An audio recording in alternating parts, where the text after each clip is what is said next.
ഇന്ന് തന്നെ ഡൗൺലോഡ് ചെയ്യൂ. കാണൂ നിങ്ങളുടെ ഫേവറേറ്റ് ഷോസ്. മുത്തശ്ശി രഹസ്യമായിട്ട് ഇങ്ങോട്ട് വരികയാണെങ്കിൽ പ്രിയങ്കയെ മുത്തശ്ശിക്ക് കാണാം. പ്രിയങ്കയെ ഏറ്റവും കൂടുതൽ സ്നേഹിക്കുന്ന ആള് കൂടെ ഉണ്ടാവുന്നത് നല്ലതാണെന്നാ ഡോക്ടർ പറഞ്ഞത്. ഏത് ആശുപത്രിയിലാ നിങ്ങൾ ഇപ്പോ ഉള്ളത്? പ്രിയങ്ക അവർക്ക് തിരിച്ചും ജീവനാ. പ്രിയങ്ക കണ്ണു തുറക്കും. എനിക്ക് മറ്റു കാര്യങ്ങളൊന്നും ആലോചിക്കണ്ട, അവരെ തന്നെ വിളിക്കുക. കാര്യങ്ങൾ രഹസ്യമായിരിക്കണമെന്ന് അവരോട് പറ. വിളിക്കല്ലേ? വിളിക്ക.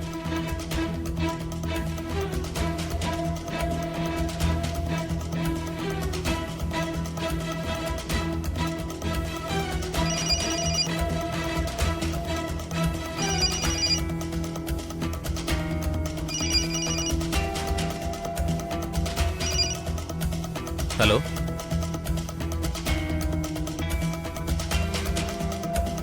ഹലോ.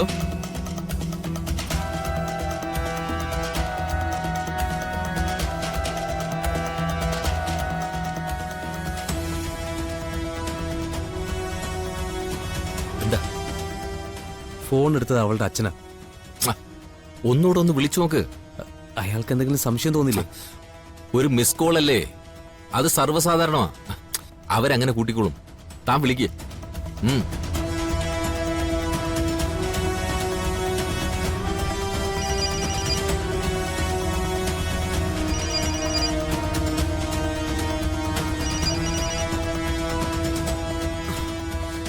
ഹലോ മുത്തശ്ശി, ഞാൻ ഗൗതം, കണിമംഗലത്തെ.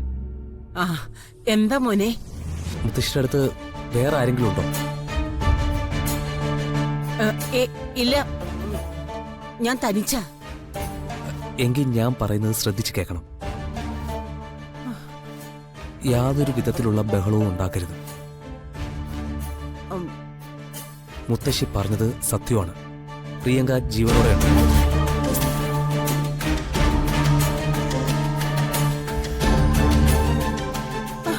എന്നിട്ട് നീ അവളെ എവിടെയെങ്കിലും വെച്ച് കണ്ടോ? കണ്ടു. പ്രിയങ്ക ഇപ്പോ ഞങ്ങളോടൊപ്പം ഉണ്ട്. എന്റെ ഈശ്വര, എന്താ ഞാൻ കേൾക്കുന്നത്? എന്നിട്ട് അവൾ എവിടെ മോനെ?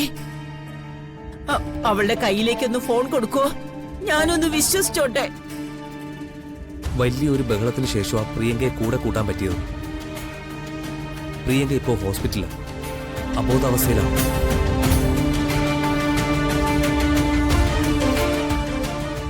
എന്താ അവക്ക് പറ്റിയേ? എന്റെ മോക്ക് എന്താ പറ്റിയത്? ഇതാ ഞാൻ പറഞ്ഞത്, അവിടെ ആരെയും അറിയിക്കരുതെന്ന്, ബഹളം ഉണ്ടാക്കരുതെന്ന്. മുത്തശ്ശി രഹസ്യമായിട്ട് ഇങ്ങോട്ട് വരികയാണെങ്കിൽ പ്രിയങ്കയെ മുത്തശ്ശിക്ക് കാണാം.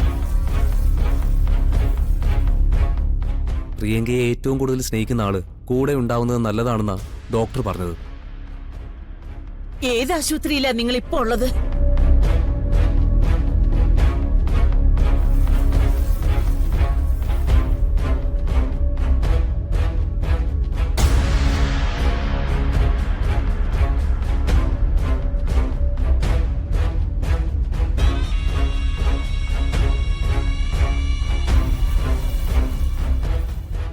മോനെ, ഇവിടെ ആരും അറിയാതെ ഞാൻ അങ്ങോട്ട് വന്നോളാം.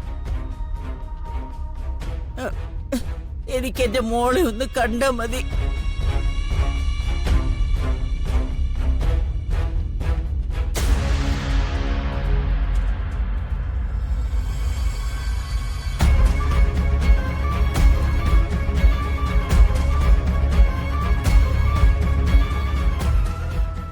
അവരിപ്പം വരും സർ. ഗുഡ്. അവര് വന്ന് പ്രിയങ്കയുടെ കൂടെ ഇരിക്കട്ടെ. ഹോസ്പിറ്റലുകളിൽ എപ്പോഴും ഇത്തരം വൈകാരികതകൾക്കാണ് സ്ഥാനം. മരണത്തിന്റെ അങ്ങേയറ്റം പോകുന്നവരെ പോലും ഏറ്റവും വേണ്ടപ്പെട്ട ആളുകൾ ചെന്ന് മരണത്തിൽ നിന്ന് അവരെ തിരിച്ചു വിളിച്ചുകൊണ്ടുവരും. ഇക്കാര്യത്തിലും അതുതന്നെ സംഭവിക്കുന്ന എന്റെ പ്രതീക്ഷ. സംഭവിക്കണം, എത്രയും പെട്ടെന്ന് തന്നെ. ഇത് മറ്റാരെങ്കിലും അറിയുന്നതിന് മുമ്പ്. സർ, എനിക്ക് വേണ്ടി അച്ഛൻ ഒരുപാട് കാര്യങ്ങൾ ചെയ്തു. പക്ഷേ അച്ഛനു വേണ്ടി എനിക്കൊന്നും ചെയ്യാൻ പറ്റിയില്ല. ഇത് ഞാൻ എൻ്റെ അച്ഛന് വേണ്ടി ചെയ്യുന്ന ആദ്യത്തെ കാര്യമാണ്. തന്റെ അച്ഛനെ സഹായിക്കാൻ ഇറങ്ങി അപകടത്തിൽപ്പെട്ട ആളാ ഞാൻ. ചന്ദ്രശേഖരൻ രക്ഷപ്പെടുന്ന കൂട്ടത്തില് ഞാനും കൂടി നിരപരാധി ആയിക്കോട്ടെ, അല്ലേടോ?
സ്കാനർ റിപ്പോർട്ട് അനുസരിച്ച് തലയിൽ ബ്ലഡ് ക്ലോട്ട് ചെയ്തിട്ടില്ല. പേടിച്ചതുപോലെ ബ്രെയിനിനും പരുക്കളൊന്നുമില്ല.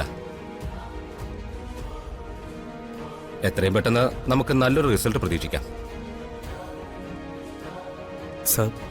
സാറിന്റെ കഴിവിൽ സംശയം ഉണ്ടായിട്ടല്ല ചോദിക്കുന്നത്. കുറെ കൂടി ബെറ്ററായ സ്ഥലത്തേക്ക് ഈ പ്രിയങ്കയെ കൊണ്ടുപോവുകയാണെങ്കിൽ അതുകൊണ്ട് എന്തെങ്കിലും വ്യത്യാസം വരുമെന്ന് തോന്നുന്നുണ്ടോ? നിങ്ങൾക്ക് അങ്ങനെ ഒരു തീരുമാനം ഉണ്ടെങ്കിൽ ഞാൻ എതിർക്കുന്നില്ല. അതിന് പൂർണ്ണ വിശ്വാസം ഉണ്ടെങ്കിൽ തുടരാം. ഞങ്ങൾക്ക് വിശ്വാസമുണ്ട് ഡോക്ടർ.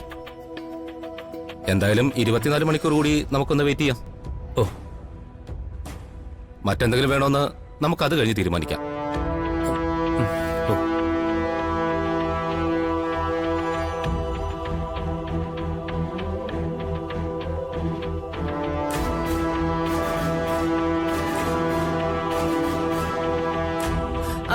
മോനെ